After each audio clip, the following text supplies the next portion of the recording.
Everything I would change about the Costco Dynamic 1 to 2 person sauna if I were redesigning it. I've tested more than 40 sauna models over the years, and the one thing I've learned is that there is no perfect sauna. Even some of my favorite saunas have things I would change if I could. So I thought it would be fun to start a series where I break down some of the best saunas on the market and tell you exactly what I would improve if it were my company.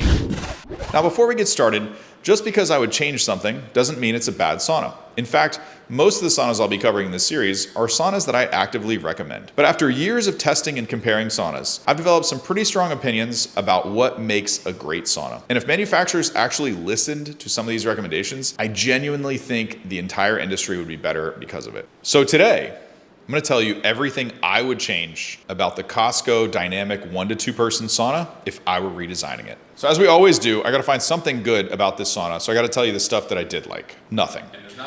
Absolutely nothing. The price is okay. It used to be $9.99 when I bought it the first time. It was $19.99 when I bought it the second time. But everything else, this is not a dig against Costco or Dynamic or anything like that. Everything has doubled in price since 2019 or 2020. Now, I know some people love these saunas, but for me personally, the price is about where the good stops. This sauna was just all around not great. And before you get angry, let me explain why. When I unboxed this sauna, this was literally one of the lightest sauna walls that I've ever picked up in my life. Not inherently bad, and I understand the conundrum that the manufacturer is in because shipping costs have greatly increased, and the heavier you make something, the more it costs to ship it. Trying to deliver you a good product at a good price. The part that I have an issue with is the good product part. The build quality, it wasn't terrible. Something like a J&H Lifestyles is built horrible. This Costco or Dynamic, whatever you want to call it, is built much, much better than that. At the same time, in the same price range, when you look at something like the Life Pro, it doesn't have ultra thin walls. It has a little bit better fit and finish. It doesn't have, heater slats that are kind of like stapled in from the back and sort of get damaged or move in shipping. Compared to all the other saunas we've unboxed in the same year, it just doesn't strike me as something that's built well.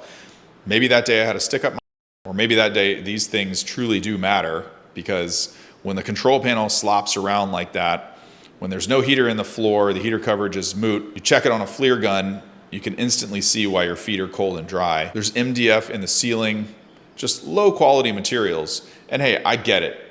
This is a volume product, mass retail. The manufacturer in the last few months, I've seen them produce some really premium quality looking stuff. So I know that the manufacturer is good and they have the ability to make awesome stuff.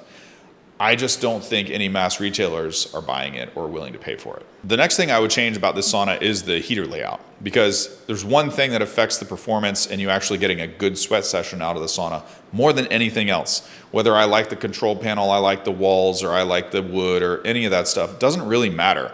What truly matters is, are you getting a great sweat session? When I use this, from my thighs down, I'm cool and dry on my bottom half. Why? So this is the new Costco sauna, and see how the heaters don't go all the way to the floor. There's also no heaters in the floor. So you have the bench here, you have this giant section that's cold. You just don't have any heat coverage. This is why some of the other saunas in the same price range are performing better than this one. It's easy to see on the FLIR camera, but we weren't really sure what was happening when we originally tested it out. The lack of a floor heater, the lack of wall heaters, and the lack of something that distributes the heat coverage evenly in this sauna is probably my biggest gripe. If it worked well in this capacity, I could probably get past some of the other sticking points that I've already mentioned. So of all the things that I would change, this has to be the most important point, because you're buying this to sweat. And if you're not getting a great sweat, it's really not a great ROI on the time investment. So it's less about, is the company good or bad? Is the model this or the model that? It's, we're spending this money, we have a piece of health equipment in the house. Is it delivering on what it is that we truly need? And are we getting the most out of our time spent each week in this equipment? From where I'm sitting, my answer is no. Now, my last point, this does have to do with the company and the way that it's marketed and the industry as a whole that lets people just say whatever they want in an unregulated industry.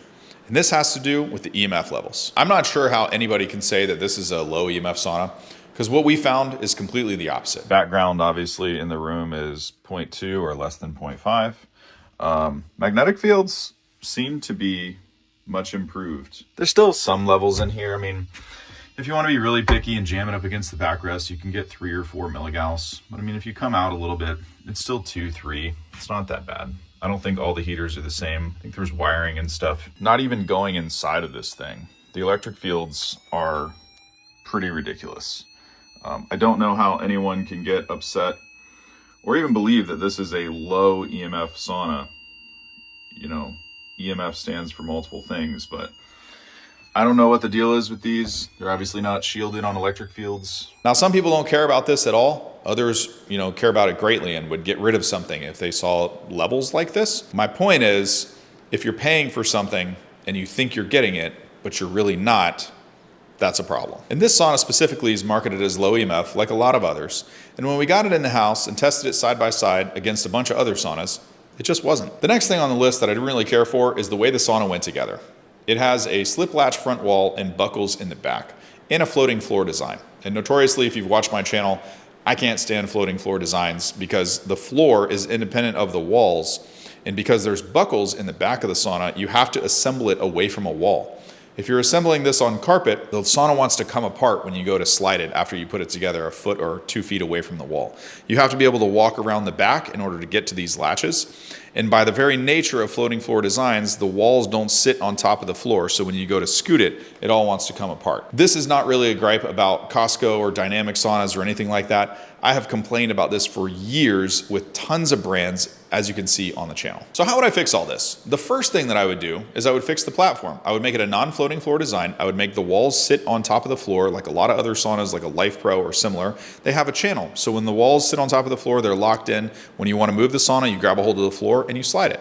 Number 2, probably more important than that, I would fix the heater layout. I would add a floor heater, or I would make the leg wall heaters go all the way to the sides, or I would just add a front wall heater, which would probably fix everything. Now, I know full well that the manufacturer has capability to make premium sauna options integrated into models like this.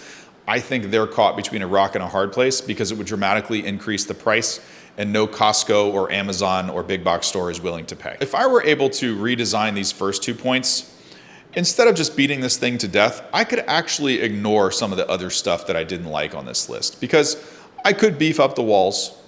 I could lessen the EMF. Not everybody cares about that. I would do it for myself personally, but I don't know if the next Joe is gonna care. If the sauna worked better and it was easier to put together, it would be a lot easier for me to ignore a lot of the other nitpicky points. And I think that's fair. Honestly, not even expecting perfection at this price point, because we've tried Sam's Club saunas, we've tried Amazon saunas, we've tried Wayfair saunas, and everything in the $2,000 price range usually has compromises somewhere. And I get it. The manufacturers are stuck.